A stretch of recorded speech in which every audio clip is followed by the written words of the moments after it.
Alright, so what's up guys? So we're out here on another run, out here doing this craziness. All you guys just simply sit back, watch, admire, and hopefully enjoy. And you know, for you per se, one big skill that a lot of people have, or attribute, right, per se, is a winner's mindset, right? The Elon Musks, Jeff Bezos, Warren Buffett's of the world, Tony Robbins, right? Hate them or love them, they all share this same winner's mindset, right? And you know, they require that, they needed that to get to where they are today, right? And put in the work to get there. So, you know, for you, don't worry, because we are going to give you 4 tips in regards to developing and retaining that winner's mindset. And without further ado, we're going to go into tip number 1, right? Tip number 1 for the development of that winner's mindset. And this tip is in repetition, right? Repetition equals skill, it equals mastery. And you know, essentially what a lot of people don't realize is that a lot of these successes didn't happen overnight.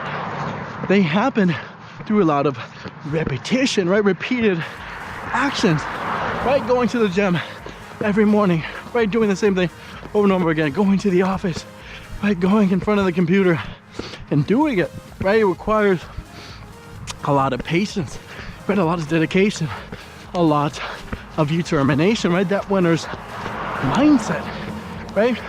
So therefore, understanding the importance of repetition, of doing things over and over again, right? Although they may seem tedious, right, and monotonous and boring, just realize that they are putting you in a position to succeed, right? To achieve your goals, to get to the point of success, right? And mastery, right, over your craft, right? Whatever it is that you're doing. And essentially, by realizing, you know, that it probably takes, I've even heard that phrase, 10,000 hours, right, before mastery, right? When you think of the Mozarts of the world, right, of the LeBron Jameses, those people were essentially legendary, and who were at a very young age, right? Although they may have had a lot of God-given talents, right? Great height, great athletic genes, and, you know, probably an ear for music, but a lot of those talents and skills were developed, right? It took a lot, you know, of time and effort, right? They weren't simply born who they were. They had to develop themselves, right? And that came through the repetition, through, you know, LeBron James showing up to the court and training, going to the gym, training over and over again, doing the same shot over and over again, the same dunk over and over again. Mozart playing the same scales on the piano, right? And before they knew it, as time went on, they slowly eclipsed everyone that they were competing against. And, you know, essentially, they, you know, had to just simply just stay and put in the work, right? Not get annoyed like we did with the driver, right? Just simply ignoring us, or not even seeing us, and just passing in front of us. So, and that's tip number 2.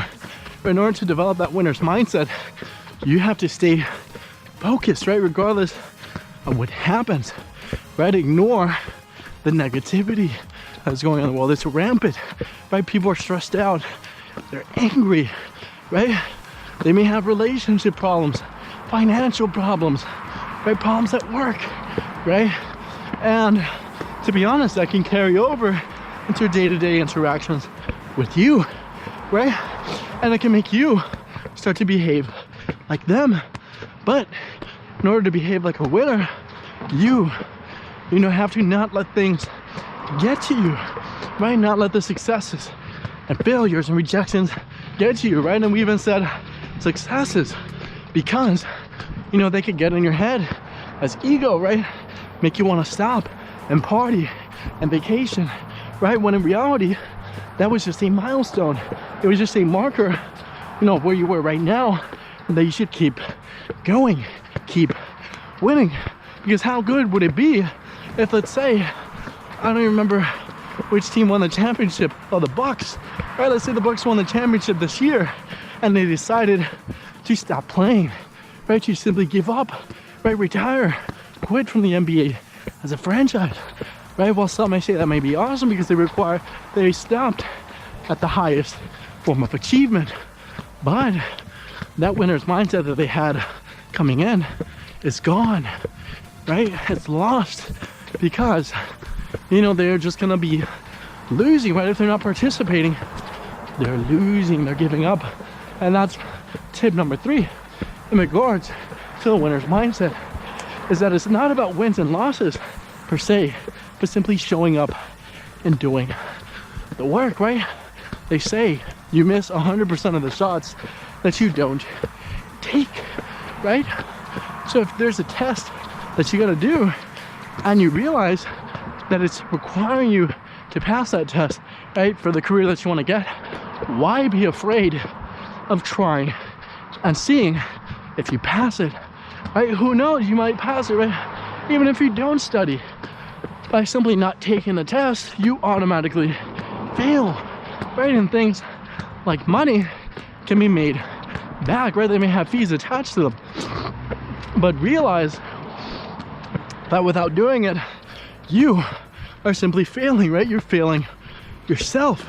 You're giving yourself an F, right? It's not only the teachers that give us an F, right? If they see that we're not doing the work, we're not showing up, right? Of course they're gonna flunk you, they're gonna fail you, but oftentimes we flunk ourselves, right? We tell ourselves that we can't be certain things and do certain amazing things with our life, and it diminishes our chances of doing them, right? We become failures, right? And misfits, and people with lost and broken dreams, right? They never actually realized and created within themselves, right? And built these huge businesses, right?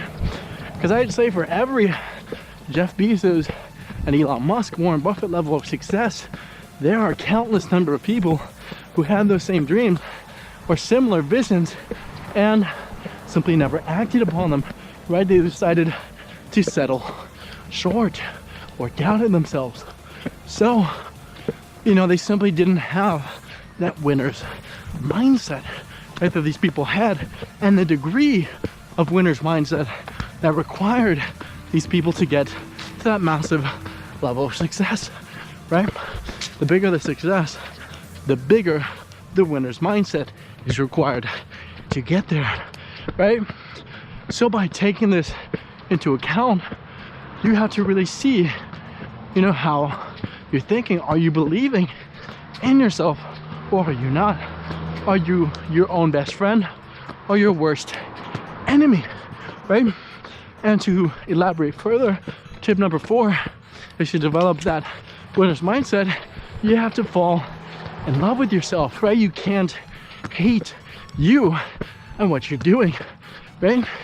If you're a dentist and you hate dentistry, why are you doing it or even striving to become one, right? You're only wasting time within your life, right? You may be or become a half decent dentist, but are you truly going to be happy? Are the chances of you impacting the world in the way that you dreamed of, are the chances of that happening truly a reality? And I'd say probably not, because, you know, while you may not see yourself or want to be a dentist, and you are, your true calling may either be through something like music or art, right? And, you know, you may have doubted your ability, right? Your friends may have doubted that ability, but, you know, your winner's mindset can be applied, or more readily applied, in those areas, because it's your dream, it's your calling, it's your vision, it's something that you love to do. And by doing something that you love, you will love yourself, because if you don't love yourself, guess what? Nobody will. And that's such an honest and shocking statement, right? So many people think at these levels of success, right, by virtue of achieving it, is going to make people like them, right? And probably they might even respect you. Who knows, right? Because you worked hard. But the harsh reality is that nobody cares about you really deeply outside of your immediate family and loved ones.